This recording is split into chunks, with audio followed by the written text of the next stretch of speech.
Guys, welcome to my channel. तो आज के इस लेक्चर में हम पढ़ेंगे कैल्शियम फ्लोराइड के स्ट्रक्चर CaF2।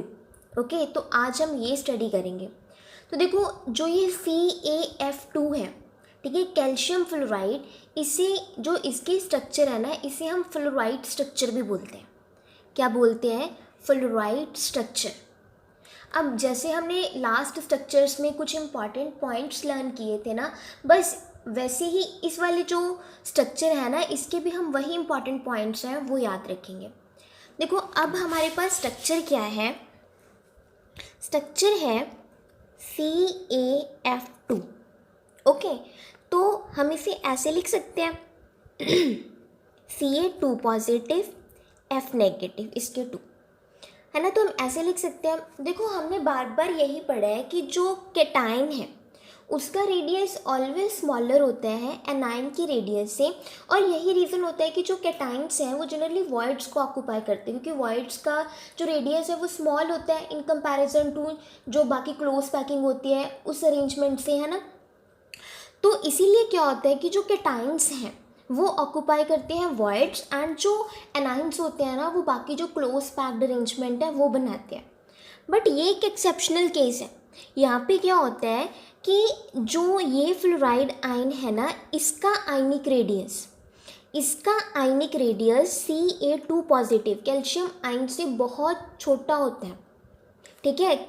जो एनाइन है उसका रेडियस स्मॉल होता है in comparison to this calcium ion, है ना।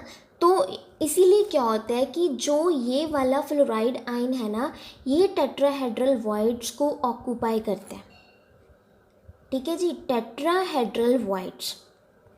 और इसमें क्या होता है कि जो ये फ्लोराइड आयंस है ना, ये ऑल द टेट्राहेड्रल वॉइड्स को ऑक्यूपाई करते हैं। जैसे हमने ZNS में पढ़ा था, वहाँ पे क्या था कि अल्टरनेट वॉइड्स थी ना, वो ऑक्यूपाई होती थी। बट यहाँ पे क्या है कि जो ये फ्लोराइड आयन है ना, वो ऑल द टेट्राहेड्रल वॉइड्स है ना वो ऑक्यूपाई करेगा। तो हम देख सकते हैं कि देखो, ये मैंने एक यूनिट सेल ड्रॉ किया है। मैंने बहुत अच्छी तरह से एक्सप्लेन किया था कि एक यूनिट सेल के अंदर 8 वॉइड्स होते हैं, 8 टेट्राहेड्रल वॉइड्स, क्योंकि उसके अंदर 8 स्मॉल क्यूब्स प्रेजेंट होते हैं। हर एक क्यूब के सेंटर में एक वॉइड प्रेजेंट होती है। तो जो ये वाले स्फीयर्स है ना, ये रिप्रेजेंट कर रहे हैं F नेगेटिव आइंस को, है ना। तो F नेगेटिव आइंस का मैंने बताया कि जो साइज़ है ना वो छोटा होता है। तो एक रीज़न ये भी मान सकते हैं कि जो इसकी इलेक्ट्रोनेगेटिविटी है ना, तो हम बोलते हैं कि जैसे फ्लोरीन एटम है, उसकी जो इलेक्ट्रोनेगेटिविटी है ना वो सबसे ज़्यादा होती है पीरियोडिक टेबल में, ठीक है। इलेक्ट्रोनेगेटिविटी ज़्यादा होने के कारण क्या होता है कि इसका साइज़ है वो छोटा हो जाता है, ठीक है। नेगेटिव चार्ज है बट फिर भी क्या होता है कि साइज़ इसका छोटा ही होता है। तो एक ये रीज़न हो सकता है, इलेक्ट्रोनेगेटिविटी का मान सकते हैं। तो इसने तो सारी टेट्राहेड्रल वॉइड्स ऑक्यूपाई कर ली। तो नेक्स्ट बात करते हैं Ca2 पॉजिटिव की। तो Ca2 पॉजिटिव आयंस क्या करते हैं, ये CCP और FCC अरेंजमेंट को ऑक्यूपाई करते हैं। मीन्स अब क्या होगा कि जो ये वाले आयंस हैं वो प्रेजेंट होंगे कॉर्नर्स पे, ठीक है, कॉर्नर्स पे प्रेजेंट होंगे एंड फेसेस पे प्रेजेंट होंगे। तो 8 कॉर्नर्स होते हैं, 8 कॉर्नर्स पे हमारे Ca2 पॉजिटिव आयंस होंगे, एंड जो हमारे पास 6 फेजेस होते हैं, तो हर एक जो फेज़ है उसके सेंटर पे, जैसे कि ये फेज़ है इसके सेंटर पे, एक ये फेज़ है इसके सेंटर पे, ऐसे 6 फेजेस होते हैं। हर एक फेज़ के सेंटर में एक Ca2 पॉजिटिव आयन वो प्रेजेंट होता है। तो आई थिंक इतना तो आपको पता चल गया है ना कि अरेंजमेंट कैसी होती है, कहाँ पे जो फ्लोराइड आयंस प्रेजेंट होते हैं, कहाँ पे Ca2 पॉजिटिव आयंस प्रेजेंट होते हैं, ठीक है जी। तो अब नेक्स्ट बात करते हैं कि कितने कितने इनके जो आयंस हैं वो प्रेजेंट हैं। अब देखो, बार बार हम ये बात स्टडी करते हैं। नेक्स्ट पॉइंट, अब मैंने बताया कि जो Ca2 पॉजिटिव आयंस हैं उनकी कौन सी अरेंजमेंट है, CCP और FCC, जिसमें क्या होता है कि जो पॉइंट्स कॉर्नर्स पे होते हैं एंड फेसेस पे होते हैं, मतलब ईच फेस उसके सेंटर पे एक पॉइंट है जो कैल्शियम आयंस को रिप्रेजेंट करते हैं, वहाँ पे प्रेजेंट होते हैं। अब देखो, 8 कॉर्नर्स, 8 पॉइंट्स कॉर्नर्स पे हैं, तो उनकी कंट्रीब्यूशन कितनी होती है, 1/8 प्लस 6 हमारे फेस होते हैं एक यूनिट सेल के अंदर, क्यूबिक यूनिट सेल के अंदर, है ना। तो उनकी कंट्रीब्यूशन कितनी होती है, हाफ, ठीक है। इसके साथ ये कैंसिल, यहाँ पे 1 आया, यहाँ पे 3, तो टोटल 4 आ गया। ठीक है, टोटल हमारे पास कितना नंबर आया 4। दिस मीन्स कि हमारे पास 4 Ca2 पॉजिटिव आइंस प्रेजेंट होते हैं पर यूनिट सेल। ओके, ये तो बात हुई Ca2 पॉजिटिव आइंस की। अब नेक्स्ट बात आती है कि फ्लोराइड आइंस कितने होते हैं। अब मैंने आपको क्या बताया था कि नंबर ऑफ टेट्राहेड्रल वॉइड्स कितनी होती हैं 8। ठीक है, नंबर ऑफ टेट्राहेड्रल वॉइड्स कितनी होती हैं 8 होती हैं, क्योंकि एक यूनिट सेल के अंदर 8 स्मॉल क्यूब्स प्रेजेंट होते हैं। उन स्मॉल क्यूब्स के अंदर वॉइड्स प्रेजेंट होती हैं जिन्हें हम टेट्राहेड्रल वॉइड्स बोलते हैं। ओके, तो 8 वॉइड्स होती हैं। तो मैंने क्या बताया आपको कि ऑल द टेट्राहेड्रल वॉइड्स है ना वो ऑक्यूपाइड होती हैं बाय फ्लोराइड आइंस। मतलब अगर 8 वॉइड्स है ना तो 8 की 8 ऑक्यूपाइड हैं बाय फ्लोराइड आइंस। तो हम बोल सकते हैं कि हमारे पास फ्लोराइड आइंस कितने हुए 8। ठीक है, 8। तो हम टोटल लिख सकते हैं कि हमारे पास 4 CaF2 प्रेजेंट हैं इनके molecules per unit cell. Okay, क्योंकि देखो 4 Ca2 पॉजिटिव आयन, इसको मल्टीप्लाई करेंगे तो 8 हमारे पास फ्लोराइड आयन्स आ जाएंगे। ओके, तो ये था भी कितने नंबर ऑफ जो आयन्स हैं वो प्रेजेंट होते हैं एक यूनिट सेल के अंदर। ओके जी, तो नेक्स्ट बात करते हैं कोऑर्डिनेशन नंबर की। तो बस यही पॉइंट्स हैं जो बहुत ज़्यादा इम्पॉर्टेंट होते हैं कॉम्पिटिटिव एग्जाम्स के पॉइंट ऑफ व्यू से। ओके, नेक्स्ट करते हैं कोऑर्डिनेशन नंबर। तो हम सबसे पहले चेक करेंगे इस फ्लोराइड आयन का। ठीक है, फ्लोराइड आयन का कोऑर्डिनेशन नंबर। तो मैंने आपको पहले एक बात बताई थी, लास्ट वाली वीडियो में आई थिंक बताई थी, कि जब भी कोई आयन प्रेजेंट होता है टेट्राहेड्रल वॉइड के अंदर, या कोई भी एटम प्रेजेंट है टेट्राहेड्रल वॉइड के अंदर, तो उसका जो कोऑर्डिनेशन नंबर है वो कितना होगा 4। क्यों होगा 4 ये भी बताया था, चलो फिर से बताती हूँ। क्योंकि एक टेट्राहेड्रल वॉइड्स बनती कैसे है।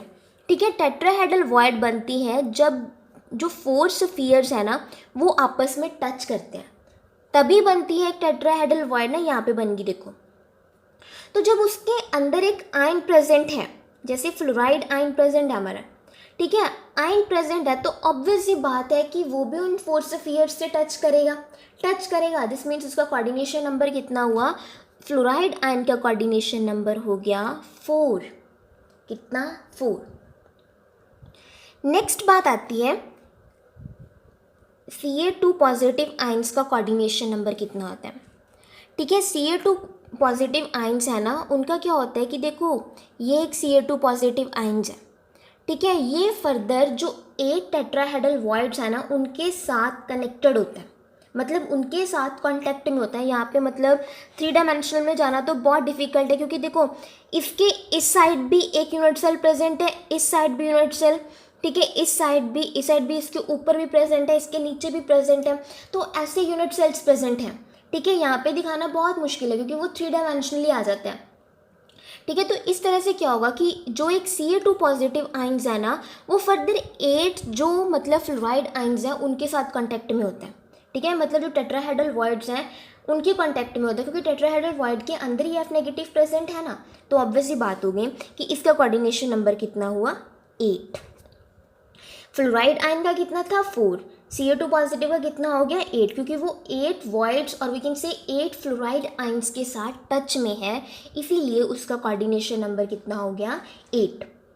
ठीक है जी, ज़्यादा मतलब कंफ्यूज मत होना, आप ये याद रखो कि ये 3 डायमेंशनल स्ट्रक्चर्स होते हैं। ठीक है, एक इसके ऊपर, ये तो प्लेन में प्रेजेंट है, एक मैंने जो ये ड्रॉ किया, एक इसके ऊपर होगा। ठीक है, एक बिलो द प्लेन होगा मतलब यूनिट सेल, एक इस साइड है, एक इस साइड है, मतलब इस तरह यूनिट सेल प्रेजेंट होते हैं। जब इस तरह से प्रेजेंट होते हैं ना तो वो 8 जो मतलब F नेगेटिव है उनके साथ टच में होते हैं, इसीलिए इसका कोऑर्डिनेशन नंबर कितना हो गया 8।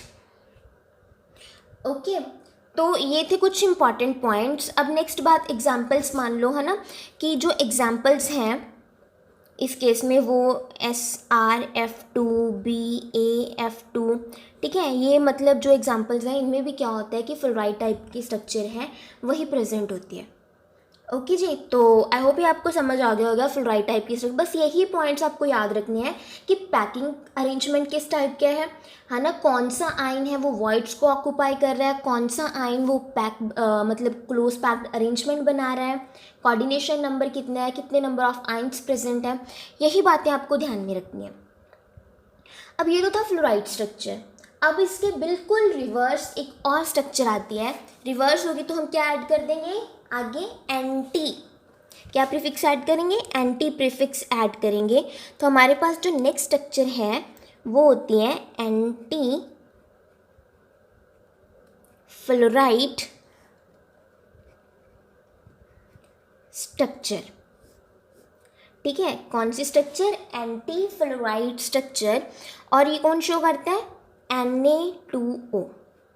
ये मैं आपको जस्ट एक हिंट दूंगी कि इसमें होता क्या है, आप ट्राई करना कि आप खुद से ड्रॉ कर पाओ। ठीक है, देखो जब आप खुद से ट्राई करोगे तभी पॉसिबल हो पाएगा कि आपको समझ में आएगा कि कोऑर्डिनेशन नंबर कैसे देखते हैं, कैसे नंबर ऑफ एटम्स या आइंस कैलकुलेट करते हैं, भी कितने प्रेजेंट हैं। ठीक है, तो मैं आपको एक हिंट देती हूँ, इसे भी हम ऐसे लिख सकते हैं 2Na positive ions O2 negative.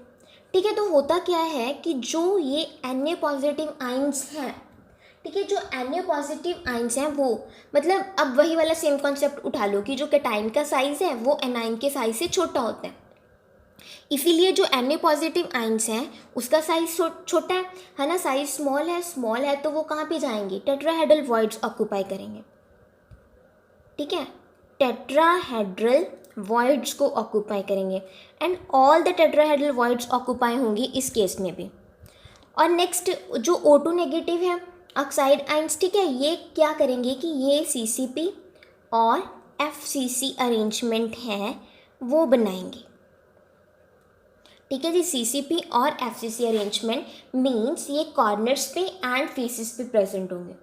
Okay, तो मैंने ये स्मॉल सा हिंट आपको दे दिया कि जो Na पॉजिटिव आइंस हैं उनका साइज़ होता है स्मॉल, तो इसीलिए वो ऑक्यूपाई करेंगे टेट्राहेड्रल वॉइड्स, एंड जो O2 नेगेटिव आइंस हैं वो ऑक्यूपाई करेंगे CCP और we can say FCC arrangement है ना, वो बनाएंगे, वो कॉर्नर्स पे होंगे एंड फेसेस पे होंगे। तो नेक्स्ट आप निकाल के मतलब ट्राई करना इसका स्ट्रक्चर ड्रॉ कर पाओ एंड इसका कोऑर्डिनेशन नंबर एंड जो कितने नंबर ऑफ आइंस प्रेजेंट है, कितने नंबर ऑफ ये मॉलिक्यूल्स प्रेजेंट है पर यूनिट, चलिए ट्राई करना। ओके, तो ये होता है एंटी फ्लोराइड स्ट्रक्चर। ठीक है, बिल्कुल उसका रिवर्स हो गया ना फ्लोराइड का। वहाँ पे क्या था कि जो कैटाइंस थे वो मतलब जो क्लोज पैक्ड अरेंजमेंट थे ना, कैटाइंस वो क्लोज पैक्ड अरेंजमेंट बना रहे थे। ठीक है, बट यहाँ क्या है कि जो कैटाइंस स्मॉल है इसीलिए वो क्या है कि वो ऑल द वॉइड्स है ना वो ऑक्यूपाई कर रहे हैं, तो बिल्कुल रिवर्स है ना, इसीलिए हमने क्या बोल दिया, एंटी फ्लोराइड स्ट्रक्चर। ठीक है, तो देखो स्ट्रक्चरल टाइप्स आई होप आपको समझ आ गई होंगी सभी की सभी जो हमने पढ़ी हैं। प्लीज़ आप ध्यान से पढ़ना इसको और अच्छे से रिवाइज करना। तो आज के लिए बस इतना ही। Thanks for watching.